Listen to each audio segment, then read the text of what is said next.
I heard you want a wife. I'll sell you my obese daughter for $1. And the mountain man nodded. The street froze, the church bell rang, and every eye turned. No one expected him to pay. No one expected him to claim her as his wife. But what looked like shame was about to turn into the fight of their lives, because this wasn't just a cruel bargainate, was a spark that set the whole town on edge.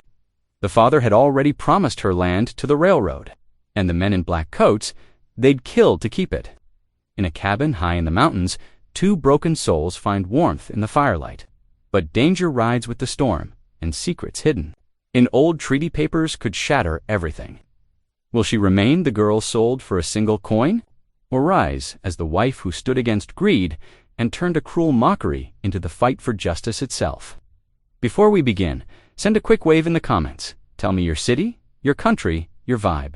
It's amazing how stories like this echo across the world. The autumn wind whistled down the dusty main street of Silver Creek, Colorado, rattling shop signs and making the horses stamp their hooves against the packed earth.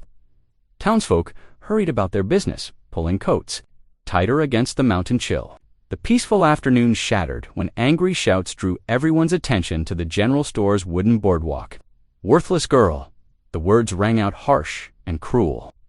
Joshua Carter, his face flushed with drink and rage, grabbed his daughter Mary Beth's arm and yanked her forward. "Can't cook worth a damn, takes up too much space, and eats more than she's worth." Mary Beth stumbled, her brown calico dress catching on a loose board. Tears threatened to spill from her eyes as she tried to make herself smaller, impossible under the ruthless stares of gathering onlookers. Her father's fingers dug into her arm like iron bands. $1, Carter bellowed, waving his free hand.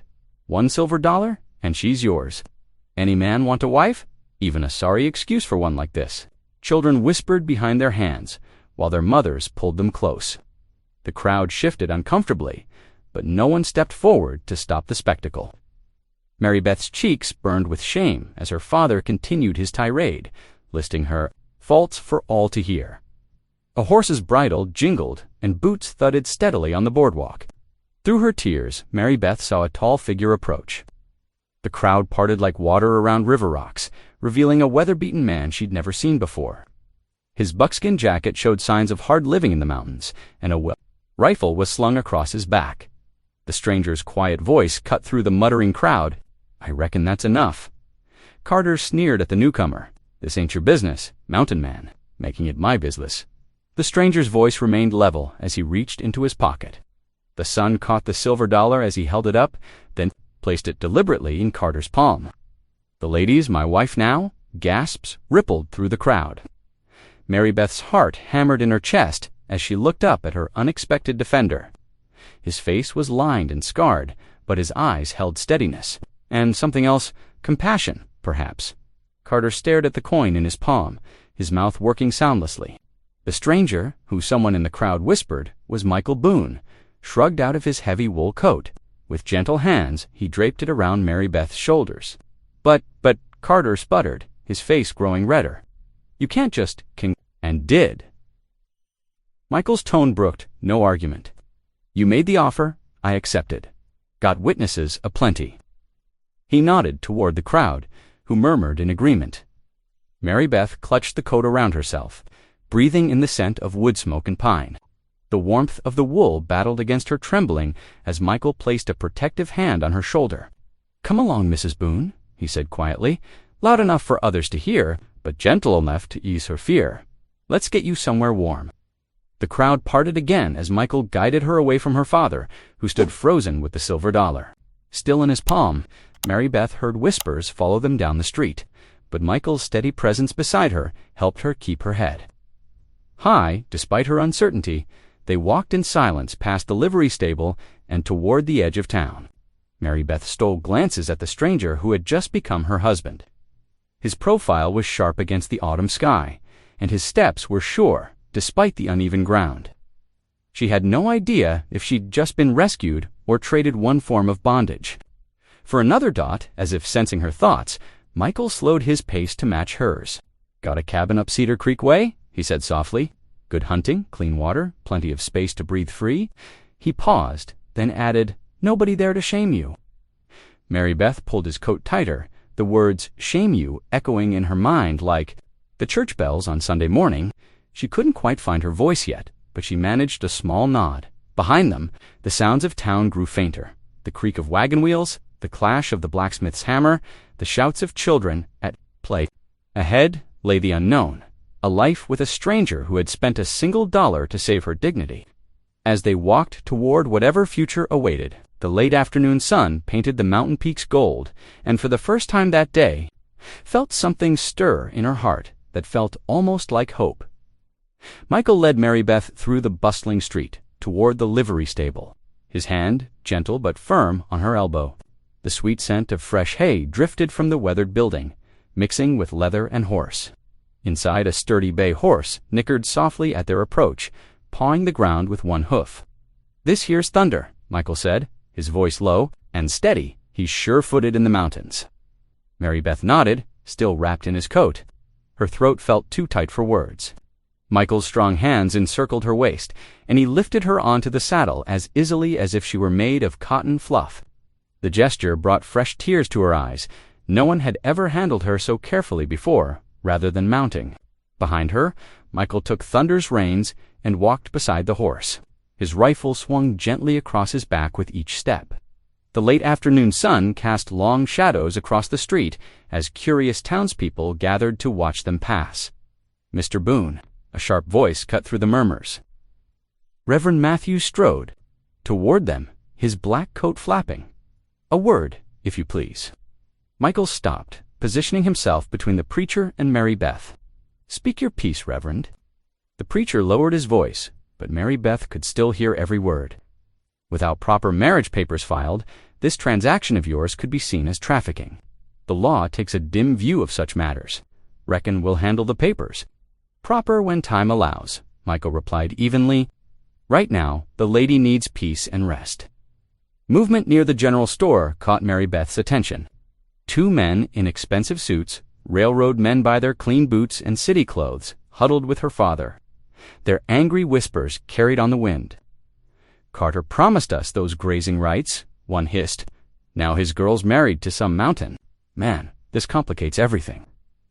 "Should have closed the deal yesterday," the other growled. "That valley was perfect for the new line." Mary Beth's hands tightened on the saddle horn. Her father had been negotiating with the railroad, the same railroad that had been pushing families off their land up and down the territory. Michael must have heard too. He turned his head slightly, meeting her eyes. "Best we move along now," he said quietly. "Trouble's brewing we don't need to meet." The sun was settling behind the mountains as they left town, painting the sky in shades of purple. And gold, Thunder's hooves, kicked up small clouds of dust with each step. Michael kept a steady pace beside them, scanning the trail ahead and behind with practiced eyes. They followed the old mining road as it wound up into the foothills. Scraggly pines gave way to thicker forest, and the evening air grew sharp with the scent of coming frost. The only sounds were Thunder's steady breathing, the creak of leather, and the soft crunch of Michael's boots on the rocky trail. Finally, when the last light was fading from the sky, Mary Beth found her voice. "Why did you do it?" she whispered. "Why spend your silver dollar on me?" Michael walked several paces before answering. "A man can't stand by and let cruelty pass," he said simply. "Not and still call himself a man." The honest words hung in the darkness between them. Mary Beth pulled his coat tighter around her shoulders, breathing in the lingering scent of pine and wood smoke. When the moon was high enough to silver the trail, Michael led them off the main path to a small creek. The water chuckled over rocks, a peaceful sound in the growing night. He helped her down from the saddle, his hands steady and respectful. "We'll rest here," he said, already gathering wood for a fire. "Got some jerky in my saddlebag. Not much. Of a wedding feast, but it'll keep body and soul together. Soon a small fire crackled, pushing back the darkness. Michael gave her a generous portion of dried meat and found a relatively smooth log for her to sit on. The flames cast dancing shadows on his weathered face as he tended Thunder, checking the horse's hooves, and rubbing him down. Mary Beth chewed the jerky slowly, watching Michael through the firelight. He moved with the quiet efficiency of a man used to taking care of himself, setting up their small camp with practiced ease. When he finally settled down, it was with his back against a tree and his rifle across his knees. "Sleep, if you can," he told her softly. "I'll keep watch." She huddled closer to the fire, Michael's coat still wrapped around her like armor. Fear and hope warred in her chest. Fear of the unknown future stretching before her. Hope that maybe, just maybe, this stranger's kindness was real. The creek's gentle song mixed with the pop and crackle of burning wood, a lullaby unlike any she'd known before. Through half-closed eyes, she watched Michael. His face remained alert even in the flickering shadows, his hand never far from his rifle. He dozed in short stretches, coming awake at every snap of a twig or call of a night bird. Guarding her, she realized with a start, protecting her, just as he had in town. Dawn broke crisp and clear over the mountain trail. Michael stirred the campfire's embers and pulled cornbread and coffee from his saddlebag. The bread was simple, fair, but after yesterday's trials, Mary Beth found herself surprisingly hungry. The strong black coffee warmed her hands through the tin cup as morning mist curled through the pines. "Best we get moving," Michael said, saddling Thunder with practiced motions. "Got a fair piece to travel before we reach home." They set out. As the sun cleared the eastern peaks, Michael walked beside Thunder again, one hand on the reins while Mary Beth rode. The trail wound higher into the mountains, through stands of towering pines that creaked in the morning breeze. "Look there," Michael pointed to marks in the soft earth beside the trail.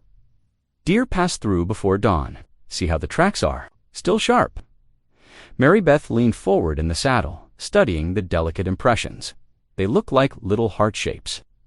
Michael's weathered face softened with the ghost of a smile. "That's right. Here, let me show you something else." He placed the reins in her hands, adjusting her grip. "Hold them steady, not too tight. Thunder knows his business. You just need to guide him some." The leather felt strange in her fingers, but Thunder continued his steady pace.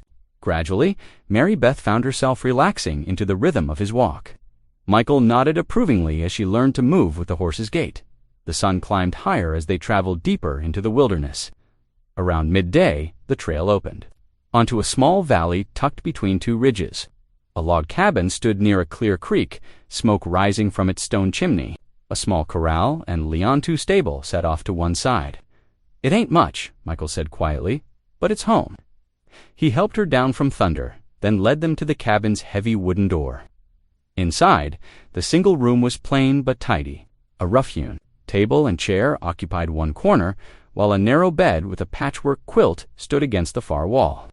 The stone hearth dominated one end of the room, its chimney disappearing into the low ceiling.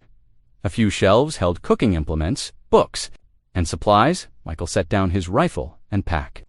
"I know it's bare," he said, apologetic. "Been living alone a long time. The bed's yours. I'll make do on the floor." The simple kindness in his voice undid her. Tears welled up and spilled down Mary Beth's cheeks before she could stop them.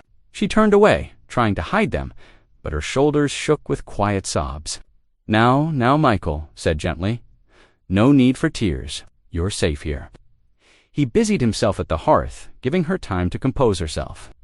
Soon the cabin filled with the homey smell of beans cooking in an iron pot.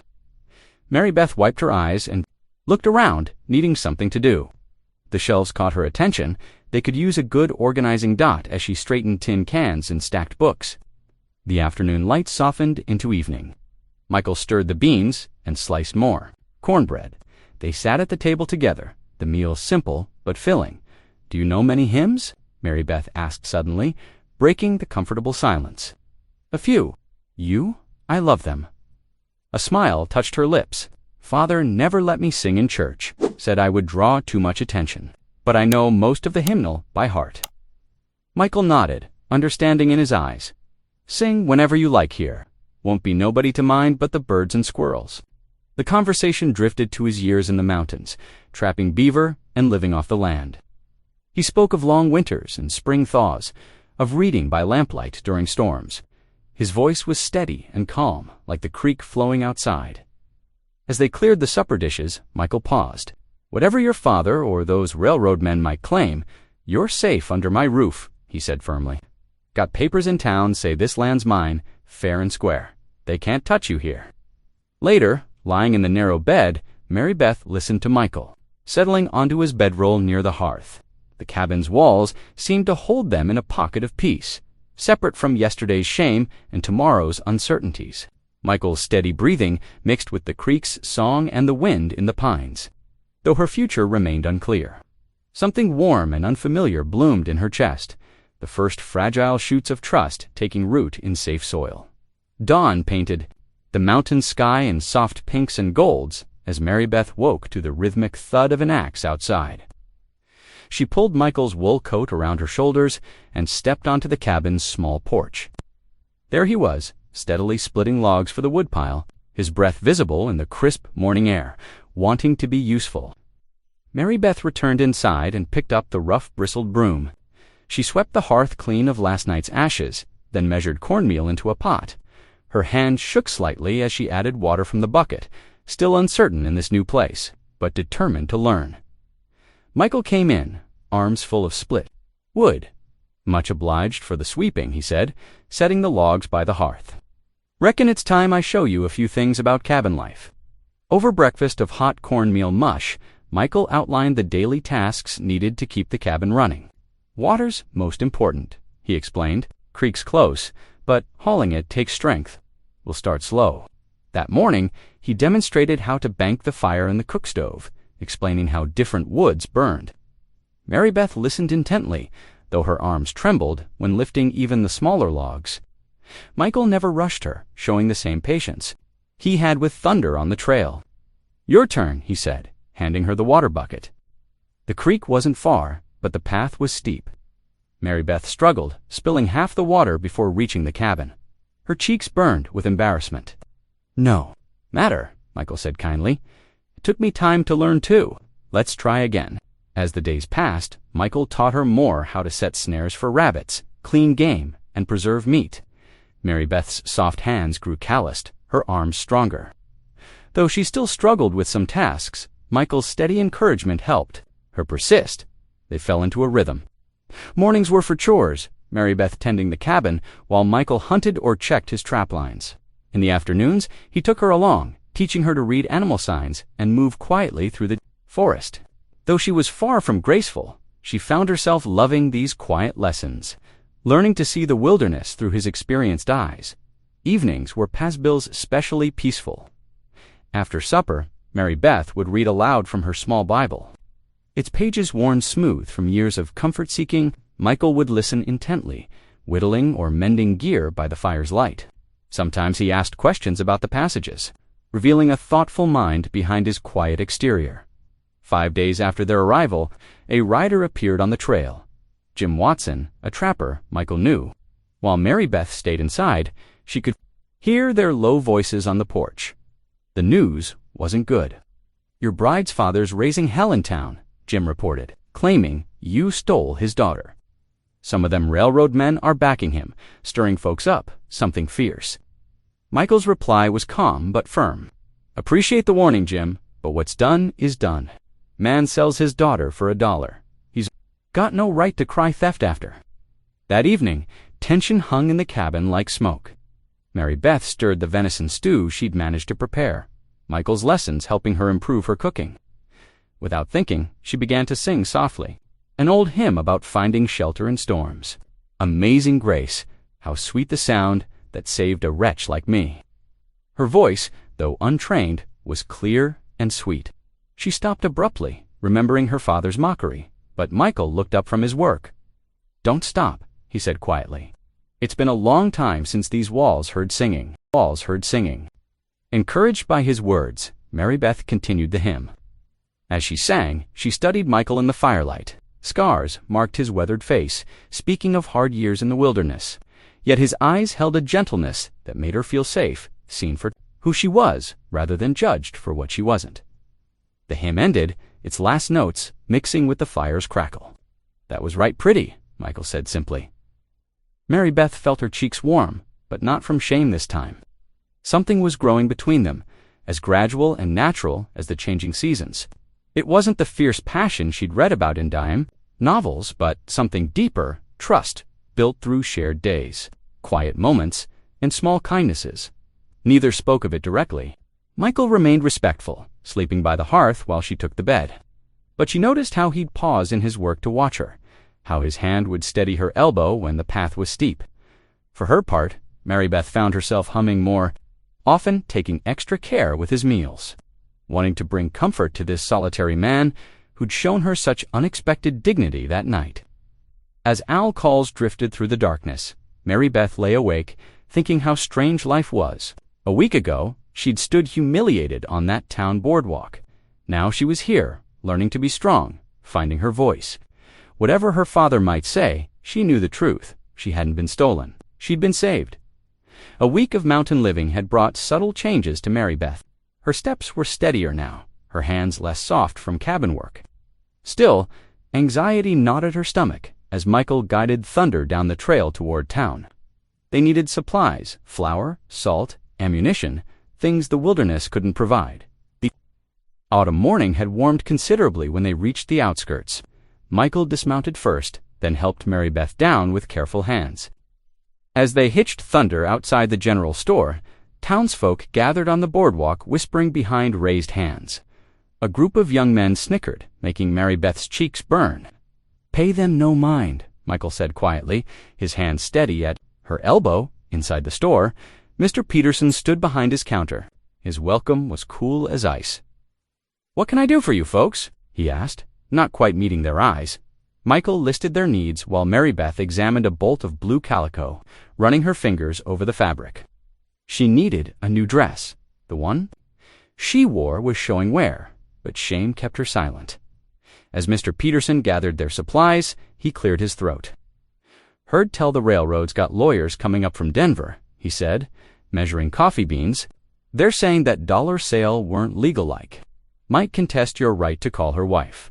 Michael's face remained impassive, but Mary Beth saw his jaw tighten. "Much obliged for the warning," he said, counting out coins. Supplies into Thunder's saddlebags when Reverend Thomas hurried across the street. The preacher's kind face was creased with worry. "Michael, you need to file proper marriage papers," he urged in a low voice. "Today, if possible. The law's particular about these things. Without documentation, they could charge you with he glanced at Mary Beth, lowering his voice further. "Well, with trafficking." Michael nodded gravely. "Reckon you're right, Reverend. We'll head to the courthouse now." The courthouse was a small wooden building with a tin star nailed above the door. Inside, a clerk in a dusty black coat looked up from his ledger. His thin lips pressed together when Michael explained their situation. "Judge Harrison's mighty skeptical of this union," the clerk said, adjusting his spectacles. "Says a proper marriage needs witnesses. Ceremony, consent of family. What you're describing sounds more like a transaction than a sacred bond. We aim to make it right." The clerk was pulling out forms when the courthouse door burst open. Mary Beth's father stumbled in, red-faced and reeking of whiskey. His eyes blazed with fury when he saw them. "There's my worthless daughter," he snarled, "and the mountain man who ruined everything." He jabbed a finger at Michael. Railroad was going to pay good money for grazing rights. Now they're backing out, saying the deal's tainted by scandal. Mary Beth shrank back, but Michael stepped between them. Her father wasn't finished. "Look at her. Fat as a market hog, can't even cook proper. You got cheated, mountain man, even for $1. Spittle flew from his lips as he hurled the insults. Michael's voice cut through the tirade, quiet but sharp as a knife. "That's enough. She ain't worth the trouble she'll bring you," her father shouted as Michael guided Mary Beth outside. "Never was worth nothing to nobody." The words followed them into the street, each one striking like a physical blow. Michael helped her mount quickly, then swung up behind her. They rode out of town at a steady pace, dignity in their straight backs. Despite the stares that followed, once past the town limits, Mary Beth's composure crumbled. Silent tears soaked into her worn shawl as they climbed the mountain trail. The aspens had turned golden, but she barely noticed their beauty through her grief. Michael let her cry for a while, then spoke with quiet conviction. "Your father's wrong about what makes a person valuable." He paused, choosing his words carefully. "A man's measure isn't his land, nor his coin, but how he treats his kin." Mary Beth's hands tightened on the reins. The words sank deep into her heart, like rain into parched earth. She thought of Michael's patient teaching, his gentle encouragement, the way he'd defended her without violence or shouting. It was so different from her father's cruelty. Hope flickered in her chest, small but persistent as the cabin's hearth fire. Whatever the lawyers might say about that dollar sale, she knew Michael saw her worth beyond any price. Together they rode on, leaving the town's judgment behind, climbing toward the quiet sanctuary of their mountain home. That evening, the cabin's warmth wrapped around them like a quilt. Mary Beth stirred the stew pot hanging over the fire, while Michael cleaned his rifle at the table. The day's harsh confrontation in town still weighed heavily on her mind. "Can I tell you something?" she asked softly, ladling the fragrant stew into tin bowls. Michael set aside his cleaning cloth. "Of course you can." Mary Beth settled into her chair, hands folded in her lap. "All my life, folks have treated me like I was something to mock, Papa. Said no man would want me except as a servant." Her voice trembled. "I always dreamed of being cherished, just once, of having someone look at me and see more than." She gestured at herself, unable to finish. Michael's weathered face grew serious. "Listen here, Mary Beth. I didn't bring you to this cabin for a servant. Could manage that well enough on my own." He paused, choosing his words carefully. "What I value is your spirit. How you face each day with courage, despite what others say. That's worth more than gold to me." Tears welled in her eyes, but these were different from the bitter ones she'd shed in town. These felt like healing rain. Over the next days, they fell into a new rhythm. Michael took her behind the cabin, where he'd set up targets, tin cans on a fallen log. He showed her how to hold his spare rifle, a well-worn Winchester. "Steady now," he murmured, adjusting her grip. "Breathe slow and squeeze gentle, like you're picking up a robin's egg." The rifle cracked. A can flew off the log. Mary Beth's eyes widened with surprise and delight. "Well done," Michael said, pride warming his voice. "You're a natural." They practiced each morning until Mary Beth could hit the targets consistently. She found peace in the precision of it. The way the world narrowed to just breath and aim and the clean crack of the shot. While Michael went hunting one afternoon, Mary Beth pulled out the flour she'd insisted on buying in town, despite its cost. She remembered her mother's lessons about bread making before the fever took her, the cabin filled with the sweet scent of rising dough as she kneaded and shaped the loaves.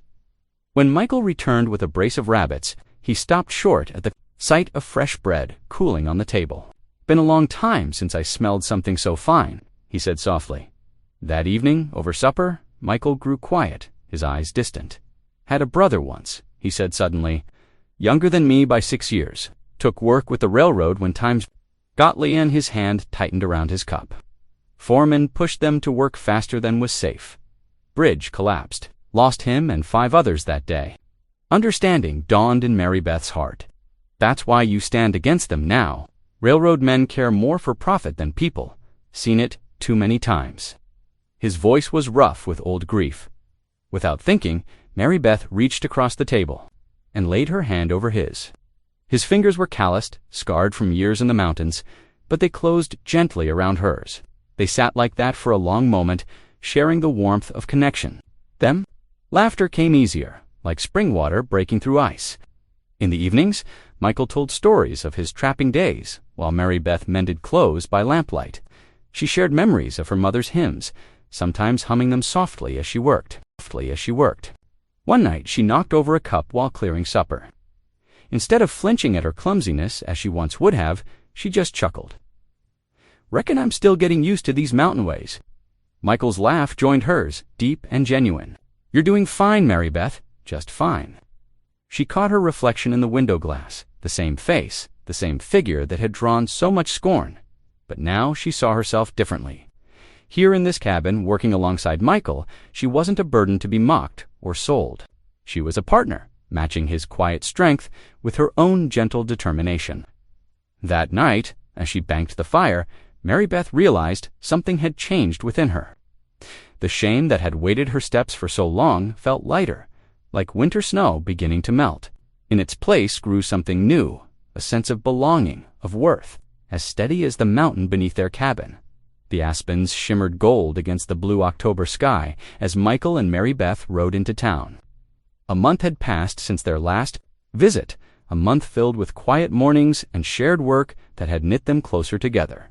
Mary Beth sat straighter in her saddle now, no longer the trembling woman who had first fled to the mountains, The courthouse stood stern and gray in the morning light. Michael tied their horses to the hitching post, then helped Mary Beth down. Her boots clicked against the wooden steps as they climbed to the entrance. Inside, the clerk's office smelled of dust and old paper. The same clerk who had warned them before sat at his desk, inkwell and stamps arranged precisely before him. He looked up with pursed lips as they approached. "Come about the marriage license," Michael said, his voice steady. The clerk shuffled through his papers, taking his time. "Judge reviewed your case," he said finally. "Given the unusual circumstances of your union, there was some debate." Mary Beth's hands twisted in her shawl, but Michael stood firm beside her. "The law's the law," he said quietly, "and we've met its requirements." With obvious reluctance, the clerk pulled out the official document. The morning sun streaming through the window caught the gold seal in the corner. "Sign here," he said, pushing it across the desk. "Both of you."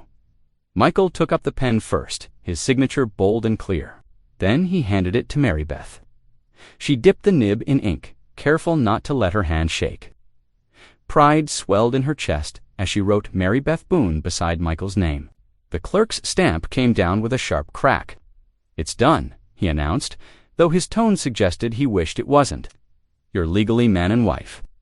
They emerged into the bright autumn day, the precious document tucked safely in Michael's coat.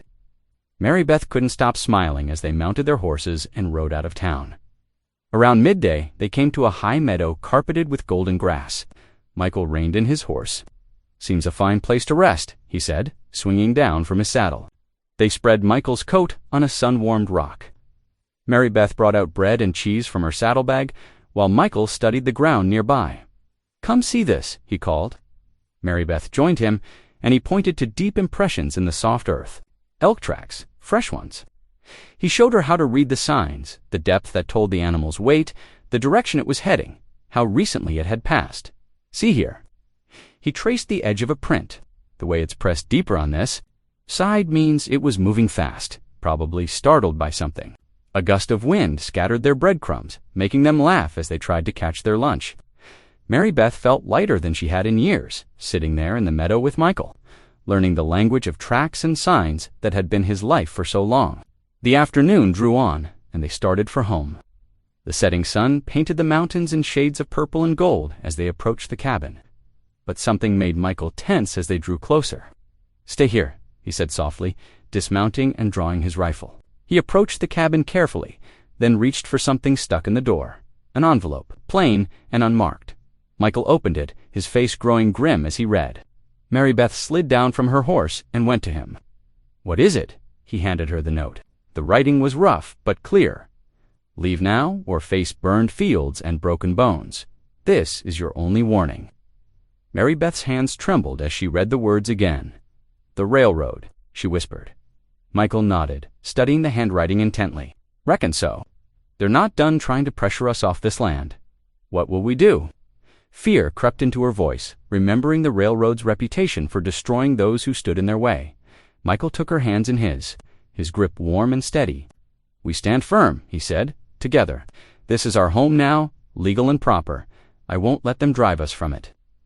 Mary Beth looked up at him, seeing the determination in his weathered face. She thought of their morning at the courthouse, of signing her name beside his. She was Mary Beth Boone now, not the frightened woman who could be cowed by threats. Together, she agreed, straightening her shoulders. They went inside, Michael building up the fire while Mary Beth put away their supplies. The threat hung in the air like storm clouds, but they had weathered storms before. As darkness settled over the mountains, they sat close by the hearth, drawing strength from each other's presence and the knowledge that whatever came next, they would face it as husband and wife. Dark clouds gathered over the mountains, bringing the first real storms of autumn. Michael stood on a ladder outside the cabin, passing fresh pine shingles up to the roof. The wind carried the sharp scent of coming rain as Mary Beth handed him tools from below. "Storm's rolling in fast," Michael said, hammering down another shingle. "Might be snowing up high already." His experienced eyes scanned the peaks where white clouds clung like wool. Mary Beth wrapped her shawl tighter. "Will the roof hold?" "Been meaning to check the rafters inside," Michael replied. "Best do it now, before the weather turns worse." They moved their work indoors just as the first heavy drops began to fall. Michael climbed into the cabin's low attic space, lantern in hand. Dust motes swirled in the yellow light as he examined the rough-hewn beams. "Hand me that pry bar," he called down to Mary Beth. "Some of these planks are loose." As he worked the tool between the boards, one plank came away easier than expected. Something fluttered down from the gap, a rolled piece of paper, yellow with age and tied with a faded ribbon. "What's that you found?" Mary Beth asked as Michael descended the ladder. They cleared space on the table, carefully unrolling the brittle document. The paper crackled beneath their fingers. At the bottom, a heavy wax seal bore the unmistakable eagle of the United States government. "It's a treaty," Michael said slowly, his finger tracing the formal script, "between the government and the Ute people about water rights in this valley." Rain drummed steadily on the roof as they bent over the document together. Mary Beth held the lamp closer while Michael read aloud. The legal language was dense, but the meaning became clear. The Utes held original rights to the valley's water sources, rights that had never been legally transferred or sold. "The railroad's been claiming they bought these water rights," Michael said, his voice tight with anger. "But this proves they're lying. They can't have bought what wasn't theirs to sell." Mary Beth's face had grown thoughtful. "I remember the Ute families that used to camp near town when I was a girl," she said softly. "Ma would send me with fresh bread for them sometimes before she passed. There was an elder, Henry Black Elk. He was always kind to me." She touched the treaty's age-spotted pages. "He tried to tell people about the water rights, but no one would listen. He'd know what to do with this document." "Is he still living?" Michael asked. Mary Beth nodded. "Last I heard, he was at the reservation east of here. Must be in his 60s now." Michael carefully rolled the treaty and wrapped it in oilcloth. "We need to get this to him. The railroad's been pushing folks around, claiming rights they never had. This could stop them." "But the reservation's 3 days' ride," Mary Beth said, glancing at the window where rain still poured, "and the weather's turning." Michael stood and checked his rifle, then began gathering supplies. "Weather's why we need to leave soon. Once snow sets in, the passes will be closed until spring. By then, the railroad might have pushed more families off their land." Thunder rolled across the valley as they sat close to the fire that evening. The treaty lay between them, its presence as heavy as the storm outside. Mary Beth stirred the flames with a stick, sending sparks up the chimney. "I never thought our marriage would lead to something like this," she said quietly. Michael reached for her hand. "The way I see it, standing against injustice is part of building a life together. This valley's got room for all its people, settlers and Utes alike. Railroad men don't get to decide different just because they want the profits. Mary Beth squeezed his fingers, remembering the kindness in Henry Black Elk's eyes when he'd accepted her mother's bread. She thought of other families who might lose their homes and water rights if the railroad's lies went unchallenged. "When do we leave?" she asked. "First light tomorrow. If the rain lets up, we'll need warm clothes, food for a week at least. Trail will be rough." "I'll be ready," Mary Beth said firmly. The storm raged on through the night, but inside the cabin, husband and wife made their preparations. Their small home had become more than just a shelter. It was now a place where truth had been uncovered, where justice might begin. As they worked, meat, coffee, extra blankets, and the precious treaty wrapped carefully in oilcloth. Recent rains had left the mountain trails treacherous, mud sucking at their horses' hooves as they picked their way down the slopes. Mary Beth gripped her reins tighter as her horse slipped on a particularly steep section. Michael's steady hand reached out, steadying her mount. Leaned forward in the saddle, he instructed gently, "Let the horse find its footing."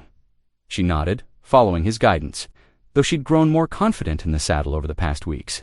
These mountain paths tested her nerve. Still, determination kept her going. The treaty in their saddlebags was too important to let fear hold her back. They rode through valleys where aspen leaves trembled gold against gray skies. By evening, they made camp beside a swift-running river. Michael tended the horses while Mary Beth got a fire going, movements that had become familiar after their weeks together. The aroma of cooking beans and strong coffee soon filled their riverside camp. Coyotes called in the distance, their eerie songs echoing off canyon walls. Mary Beth huddled closer to the fire, pulling her shawl tight. "Sounds like they're having quite a conversation out there," Michael said, passing her a tin cup of coffee. "Reckon They're telling all their kin about the strange travelers passing through. Mary Beth replied with a small smile. They spent 2 more days on the trail, each night camping under stars that seemed to grow brighter as they moved away from town. On the 3rd afternoon, they crested a rise and saw the Ute Agency spread out below them, a collection of wooden buildings, corrals, and both traditional lodges and cabin-style homes. 2 soldiers stood guard at the agency entrance, rifles held, ready as Michael and Mary Beth approached. Their suspicious gazes traveled from Michael's weather-worn face to Mary Beth's nervous one. "State your business," the taller soldier demanded. Mary Beth straightened in her saddle. "We're here to see Henry Black Elk," she said clearly. "It's important." The soldiers exchanged glances, but one called over a young Ute man who served as interpreter. After a brief conversation, he disappeared among the buildings. Mary Beth's heart pounded as they waited, remembering the kind elder from her childhood. Minutes later, Henry Black Elk emerged, his silver hair catching the late afternoon light. Age had lined his face deeper than Mary Beth remembered, but his eyes still held the same wisdom and strength. He studied them carefully before recognition softened his features. "The baker's daughter," he said, in clear English, surprising the soldiers.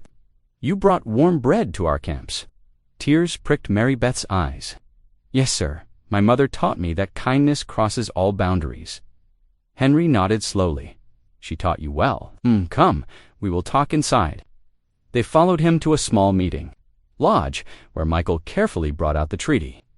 Henry's eyes narrowed as he unrolled the yellowed paper, his fingers tracing the government seal. "I remember when this was signed," he said quietly.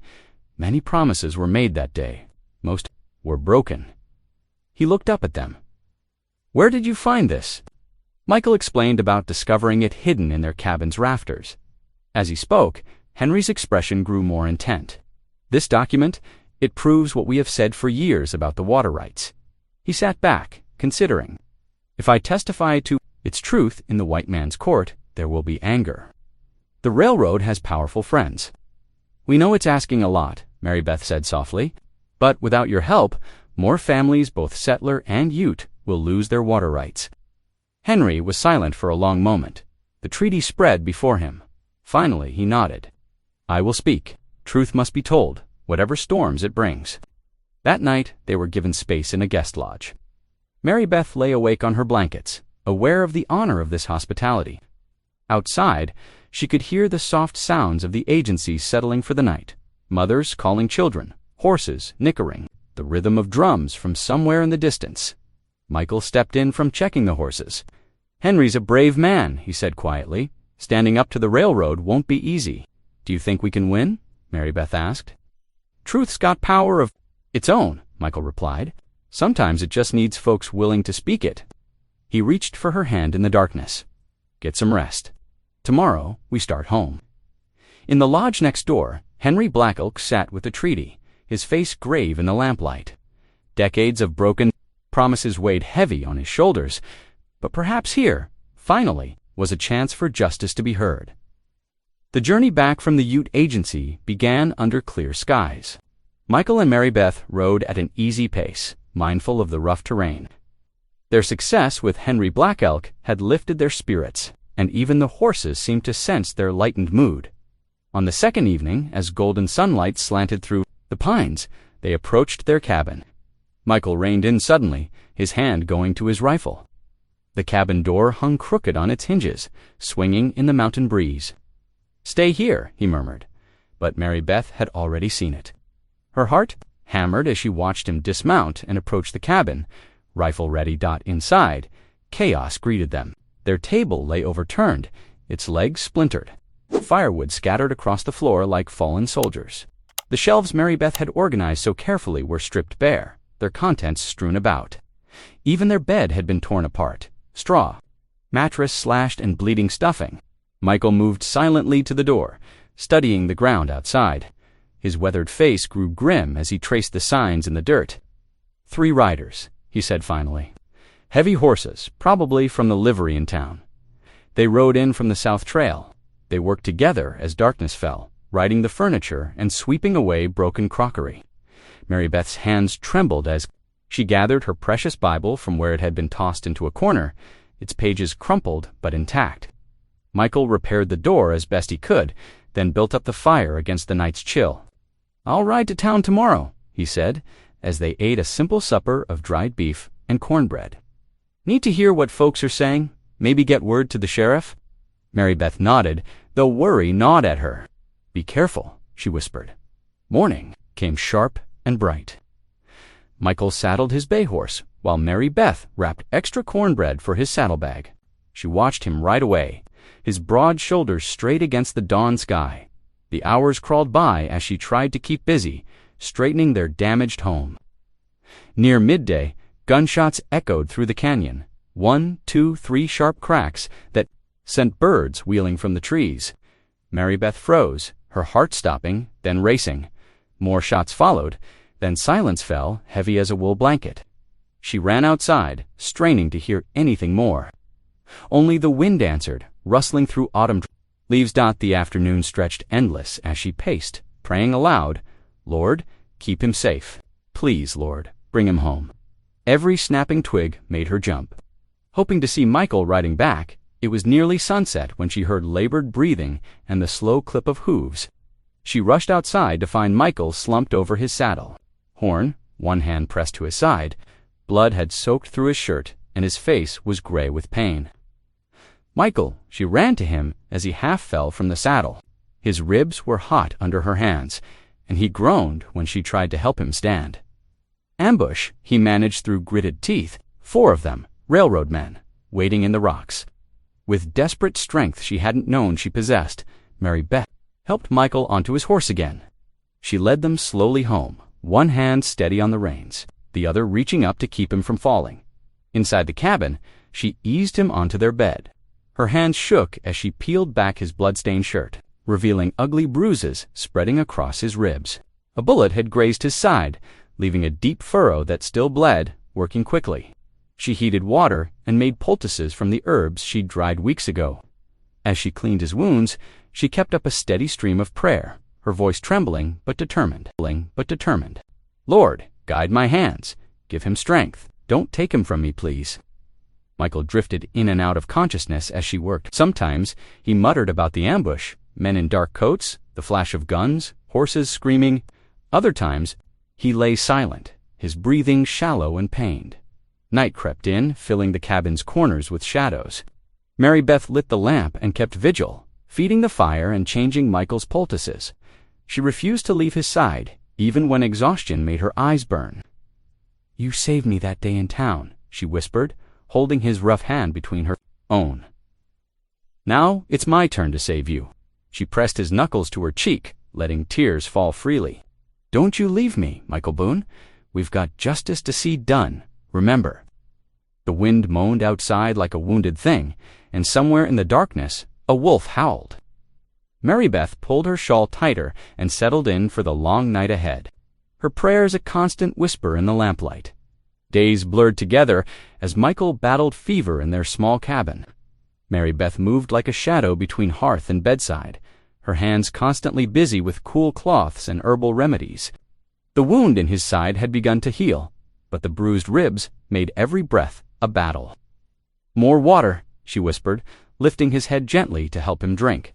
His skin burned against her palm, and his eyes, when they opened, were glazed and distant. Sometimes he called out in his delirium, reliving the ambush or speaking to his long-dead brother. Each morning Mary Beth trudged to the creek, breaking ice at the edges to fill their buckets.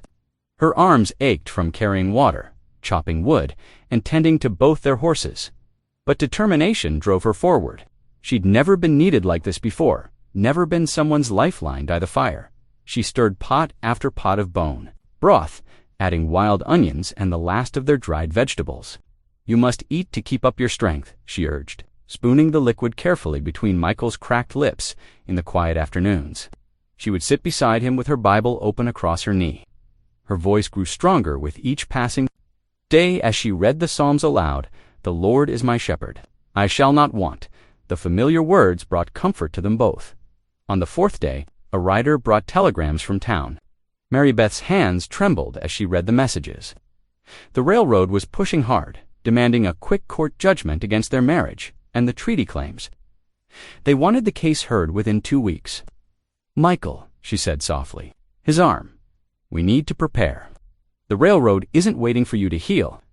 His eyes opened, clearer than they'd been in days. "Then you'll have to speak for us both," he managed, his voice rough from disuse. Mary Beth retrieved the Ute Treaty document from its hiding place beneath a loose floorboard. Sitting by the lamp, she studied every word, committing the key passages. To memory, she practiced what she would say, speaking quietly to herself while Michael slept. "I am Michael Boone's lawful wife," she rehearsed, straightening her spine. "We hold proof that these waters belong to the Ute people, not the railroad's greed." On the 7th morning, as pale sunlight filtered through frost-covered windows, hoofbeats approached the cabin. Mary Beth grabbed Michael's rifle before peering outside, but instead of railroad men, she saw 3 women from neighboring homesteads. "We heard about the attack," said Sarah Jensen, the miller's wife, as she climbed down from her wagon. "Brought you some things to help." They carried in fresh-baked bread, still warm from the oven, a sack of red apples, and jars of preserved vegetables. Martha Coleman, who lived 2 valleys over, added a packet of precious dried herbs for healing poultices. "The whole town's talking about how those railroad thugs ambushed an unarmed man," Martha said, her face tight with anger. "Even folks who laughed before, well, they're not laughing now." Tears spilled down Mary Beth's cheeks as she accepted their gifts. "I don't know how to thank you," she whispered. "You stand strong in court," Sarah replied firmly. "That's thanks enough." After the women left, Mary Beth sat beside Michael, who had watched the exchange through half-closed eyes. His calloused hand found hers, squeezing weakly. "You're not alone." "Any more," he said softly, "and neither am I." She gripped his fingers, feeling strength flow between them. "I won't let them win," she promised. "Not after what they did to you. Not after everything we've found together." Michael's eyes held hers steadily. "You've got more courage than any of them know? Show them who you really are." Mary Beth straightened in her chair, shoulders squared. The shy, shame-filled woman who'd been sold for $1 was gone. In her place sat someone new, someone who had nursed a wounded man back to health, someone who knew the weight of justice in her hands. She reached for the treaty document again, its pages now familiar as her own heartbeat. Time was short, but her resolve was iron. When she spoke in court, she would speak not just for herself and Michael, but for truth itself. No amount of railroad money could buy that away.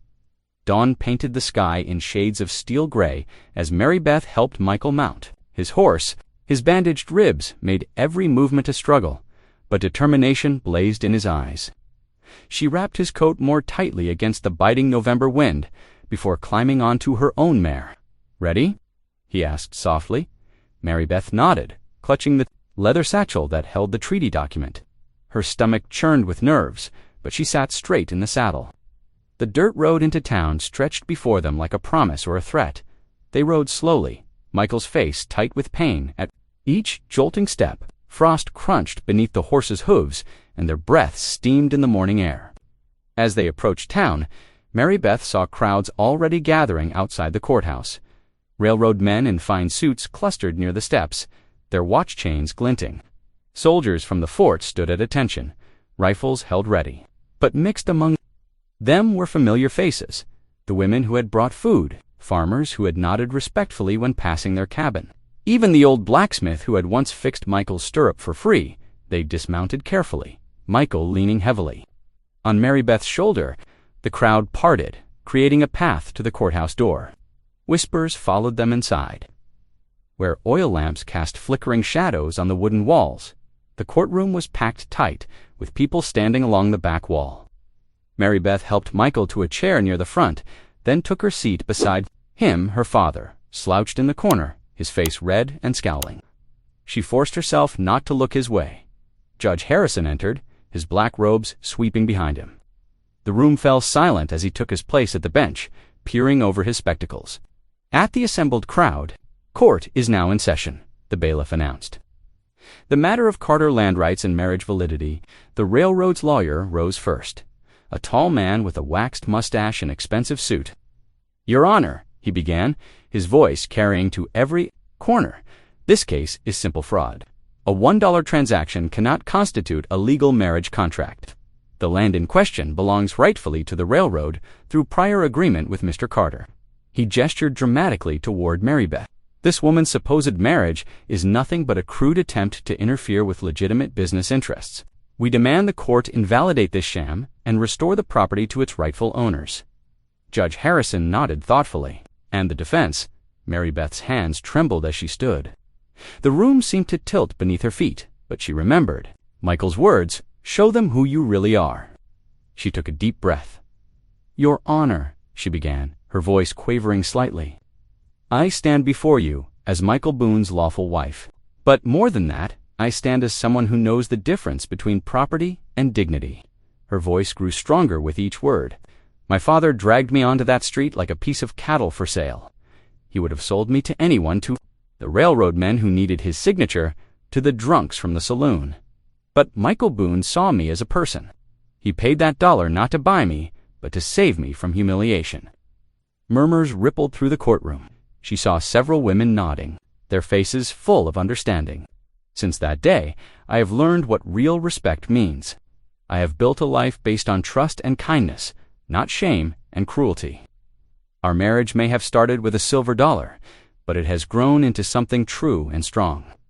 She turned to face the crowd. "And there is more at stake here than just our marriage. We have evidence that the railroad's claim to our water rights is built on lies." At her signal, Henry Black Elk rose from his seat. His weathered face was dignified as he held up the treaty document. "I speak for the Ute people," he declared, his deep voice commanding attention. "This treaty, signed and sealed by the United States government, proves that the waters of our valley belong to my people. They were never the railroad's to claim." The railroad lawyer blustered forward. "Your Honor, I object. This supposed treaty is irrelevant to the case at hand. But a wave of whispers had already swept the room. Mary Beth saw heads turning, neighbors leaning close to share thoughts. The blacksmith crossed his arms and glared at the railroad men.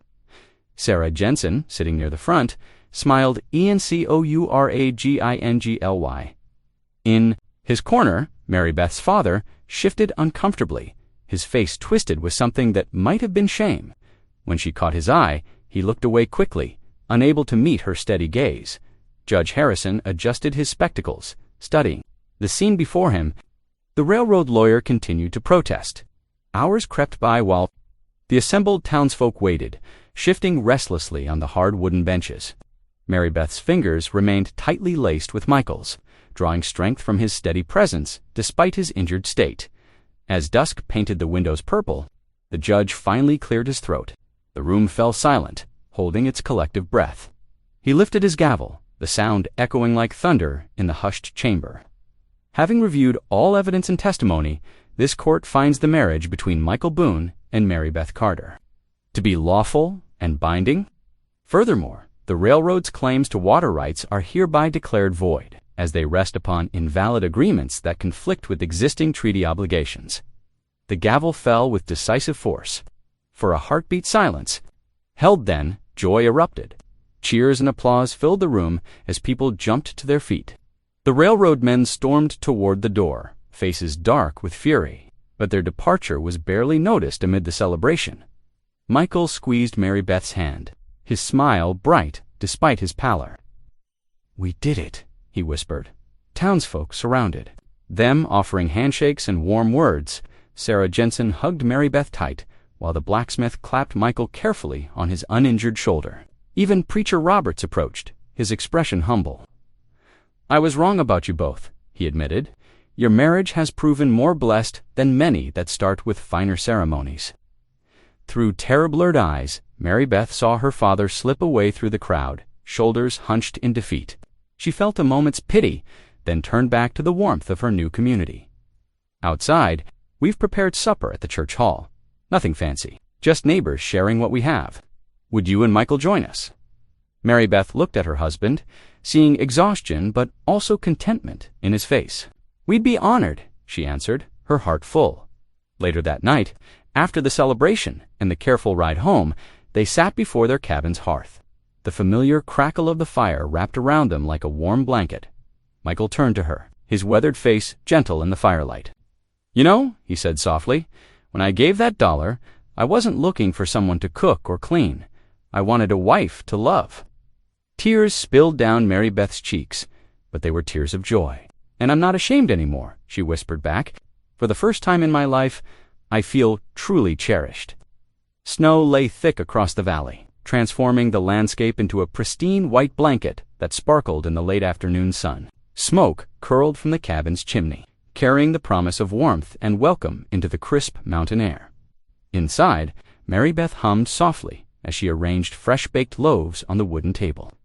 The cabin had never looked more inviting. Dried herbs hung from the rafters, quilts draped the chairs, and savory aromas filled every corner. Through the window, she watched Michael chopping wood, his movements careful but sure. His injuries had healed enough that he insisted on preparing extra firewood for their guests, though she noticed how he paced himself between swings as the sun began to set. Lanterns flickered to life along the path to their door. Guests arrived in small groups, their breath visible in the cold air. Townsfolk carried covered dishes and winter apples, while Ute families brought dried berries and fresh venison. Children stomped snow from their boots, their eyes wide at the feast taking shape. Henry Black Elk entered with quiet dignity, his dark eyes twinkling as he presented Mary Beth with a beautifully woven blanket. For the woman who helped restore what was right, he said, draping it around her shoulders. The cabin soon filled with warmth and conversation. Michael stood beside the hearth, discussing hunting trails with both settlers and Ute men. The preacher's wife shared her recipe for cornbread with Two Rivers, Henry's daughter. Children darted between adults, playing games that needed no translation. When the food was ready, Henry Black Elk raised his hands for silence. In his native tongue, he offered a blessing that spoke of gratitude for the land, for justice, and for new bonds between peoples. Though few understood the words, everyone felt their power. The preacher followed with a prayer in English, asking for continued harmony and blessing on the gathering. Mary Beth sat beside Michael, watching as plates were filled and stories shared. Lamplight caught the silver dollar he wore on a leather cord. The same coin that had once marked her shame now gleamed as a symbol of redemption. She remembered that bitter day on the town boardwalk, her father's cruel words, the laughter of strangers, now surrounded by genuine warmth and respect. That memory seemed to belong to another life entirely. As night deepened outside, the cabin glowed with fellowship. Older folks swapped tales by the fire, while young ones dozed in corners. Wrapped in quilts, Michael's hand found hers beneath the table, his touch gentle and sure. "You are my treasure, Mary Beth," he whispered, his voice carrying all the tenderness she had come to know in their months together. She leaned against his shoulder, feeling the steady rise and fall of his breathing. Around them, conversations flowed like a gentle stream, weaving together English and Ute, laughter and wisdom, past and future. In this moment, she knew with bone-deep certainty that their love was stronger than any storm the mountains might bring. Thanks for spending a moment here with me. If this story touched you, let's keep this connection going. Hit subscribe, and I'll see you in the next one.